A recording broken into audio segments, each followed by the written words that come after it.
My suspicions were confirmed, and I became irritated as I stared at the young woman. "If you want, I can take it up for you," I offered, attempting to make her life easier. She paused for a moment, seemingly interested in taking me up on my offer, but after a brief silence, she shook her head. "Thank you," she replied, and I became even more intrigued by her actions. "But if it's all the same to you, I think I should be the one to deliver it. If Mr. Bellevue doesn't receive this report, I have a feeling Nancy will make sure I lose my job as a result." I threw my head back and laughed as I stepped onto the elevator, unable to help myself any longer. So it was Nancy who sent her on this fool's errand. I was getting tired of Nancy never doing her job and always making other people do it for her. The idea of her sending this brand new mailroom worker to deliver something to my office was infuriating, and I took a deep breath and shook my head. "Do you mind if I accompany you?" I asked. I didn't mind if she didn't know I was Mr. Bellevue, especially since it gave me the opportunity to gain insight from one of our company's lowest-level departments. "I'm going up there anyhow." She looked skeptical as she stared at me for a moment, and I knew exactly what she was thinking. "I don't mind if you join me," she said as politely as she could.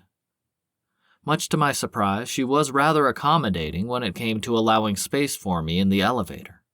She appeared to be afraid to talk to me, and I couldn't say I blamed her. First and foremost, I was coming from one of the higher floors, which meant that I was a bit higher up on the company food chain than most. The mailroom worker inside her had advised her to keep her head down and avoid getting in my way. "How long have you been with the company?" I inquired, hoping to strike up a conversation with her. She seemed unsure for a moment as she looked up at me, and I began to wonder if she was going to speak to me at all. "Not for too long," she said after a long pause. "I've only been here for a few weeks." "I know it doesn't seem like much time," I said, crossing my arms and leaning against the elevator wall as we lurched upward. "But do you enjoy working here?" She paused for a moment before shrugging.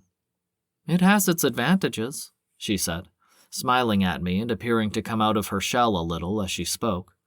"Of course, a lot of the employees aren't the best people in the world, but I blame that on being new and working in the mailroom."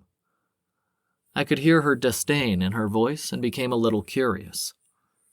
"Did you apply for a job in the mailroom?" I asked, genuinely interested. "Or did you take the job because it was the only one available?" "Honestly, I only took the job because it was the only one available," she said, sounding slightly embarrassed. "I'm supposed to be the mailroom's HR representative.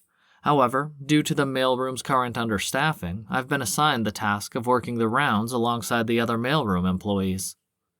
"Is that why there were so few mailroom workers?" As much as I hated to admit it, I had never truly noticed that the mailroom appeared to be understaffed. But of course, I had been pretty busy dealing with the situation with the media. When someone posted an article smearing the company name by claiming that I supported false information, leading to a nationwide lawsuit, it became a lot harder to pay attention to the workers in the office.